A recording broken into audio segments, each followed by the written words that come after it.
नमस्कार दोस्तों, इस वक्त मैं मेरठ में गन्ना भवन के सामने और आज यहाँ पूरे दिन किसानों की बड़ी महापंचायत चली। हजारों की तादाद में किसान यहाँ पहुंचे और 8 बड़ी मांगे थी, लगभग सभी पे अब वार्ता हुई है तो समाधान की राह निकली है। और इस बीच में राकेश टिकैत जी ने कई बड़े ऐलान यहाँ कर दिए। अरावली पर्वत को लेके जो आंदोलन, अरावली पहाड़ों को लेके भी आंदोलन का बड़ा ऐलान यहाँ उससे कर दिया गया। प्रदूषण के खिलाफ मुजफ्फरनगर में जो लड़ाई चल रही है उसके लिए भी यहाँ बड़ा ऐलान कर दिया गया और साथ ही लखनऊ कूच का भी ऐलान हुआ है। तो चौधरी साहब, पूरे दिन महापंचायत चली, क्या फैसला हुआ? फैसला ये यहाँ के कमेटी से बातचीत हुई और जो इनके इशू थे यहाँ के लोकल स्तर पे वो इन्होंने मान लिए कि उस पर हम काम करेंगे। ये कहा उन्होंने, वो जितना भाड़ा पहले चलते थे फैक्ट्रियों पे उसी हिसाब से काम करेंगे। यहाँ पे ये शुगर फैक्ट्रियों का, यहाँ के अधिकारियों का आपस में बातचीत हुई किसानों की।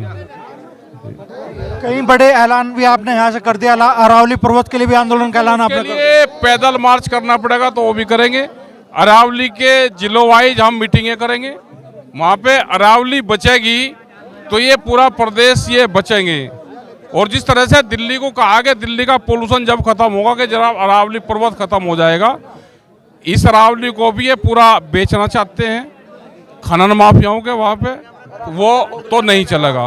इसमें पूरा राजस्थान, उत्तर प्रदेश और आगे तक जो भी है, खास करके राजस्थान के लोगों को इसके लिए आंदोलन करने पड़ेंगे। हम सब उनके साथ में रहेंगे। और हरियाणा तो अरावली को लेकर बड़ा मूवमेंट खड़ा होगा, फिर बड़ा मूवमेंट खड़ा होगा। उस पर तैयारी चल रही है, बड़ा मूवमेंट खड़ा होगा। एक और ऐलान आपने यहाँ से किया, भाई किसानों की कुछ वाजिब मांगे हैं, मुख्यमंत्री से मिलने का समय मांगा जाएगा और अगर समय नहीं मिलता, जैसे ही 5 साल पूरे हो जाएंगे मुख्यमंत्री जी या तो टाइम देंगे, नहीं तो हम यहाँ से ट्रैक्टरों के साथ में लेकर आम का अनार हम उधर को ही चलेंगे। लखनऊ कुछ होगा, जाएंगे वहाँ मिल जाएंगे। आगे नहीं मिला अयोध्या मिलेंगे कहीं ना कहीं। बगैर उसके नहीं, इसी प्रदेश के बासिंदे हैं हम। 5-5 साल में भी अगर मुख्यमंत्री नहीं मिलेंगे तो फिर भाई आंदोलन को झेल लो। मुजफ्फरनगर में जो प्रदूषित कचरा आ रहा है और दिल्ली में जो इस टाइम वाहनों के चालान कट रहे हैं उसको लेकर पड़ा 35,000 चालान कल की रिपोर्ट है, बता के 35,000 चालान कल कटे हैं वहाँ पे।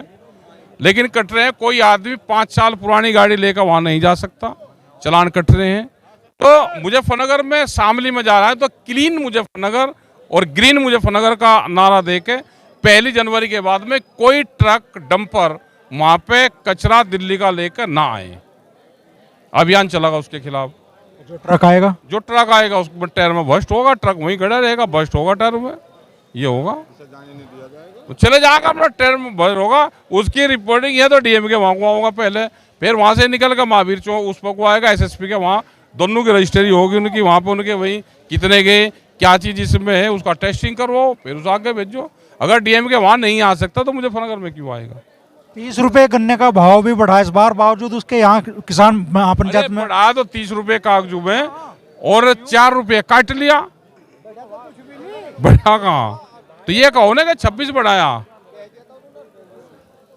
तो ये भाड़े और हाड़े की लड़ाई लड़ी, भाड़ा राड़े की लड़ाई है। हर चीज लखनऊ तय नहीं करेगा, लोकल स्तर पे भी छोड़ दो। कुछ जो अधिकारी यहाँ पे बैठे उनके भी हाथ में दे दो। पहले कहीं कांटा लगना था तो डीएम और शुगर मिल के डीएम और जीएम मिलकर कांटा लगा देते थे कहीं पे भी। आज लखनऊ तय करता है सब। भाई जो शुगर फैक्ट्रियां भुगतान नहीं दे रही उनका गन्ना काट कर दूसरों को तो जो रोज की रोज दे रही। एक बयान हमने आपका सुना, भाई सरकार ने हड़काई गादड़ी के कान पकड़ लिए एसआईआर लागू करके। भाई आप मुझे मुजफ्फरनगर में जानकारी कर लो ना कि जाट कॉलोनी से या दूसरे उससे कितनी वोट कटी, हिंदू की वोट ज्यादा कटी। उन्होंने अपनी प्रधानी के उसमें काम में करवा लिया, वे शहर में करेंगे क्या? जिनको बालक पढ़ाने उनके पढ़ के बालक बेंगलोर और वहां जा लिए, विदेश जा लिए। और जो बुढ़े रहे थे उन्होंने करवा लिया काम में रजिस्ट्रेशन। तो वोट किसकी कटी? आप जाकर वहां के मंत्री से पूछना कि वोट किसकी कटी। उल्टा पड़ गया था और गाड़ी के कान पकड़ लिए। छोटे तुमरे ना छोटे तो पकड़ू बैठे रहो 5-7 साल। हाँ चलिए, तो पूरे दिन आंदोलन चला मेरठ में और किसानों की ज्यादातर मांगे जो थी वो अब मान ली गई है। किसान संतुष्ट हैं और ये धरना प्रदर्शन जो पिछले 8 दिन से यहाँ चल रहा था 8 मांगों को लेकर, वो आज समाप्त हो गया।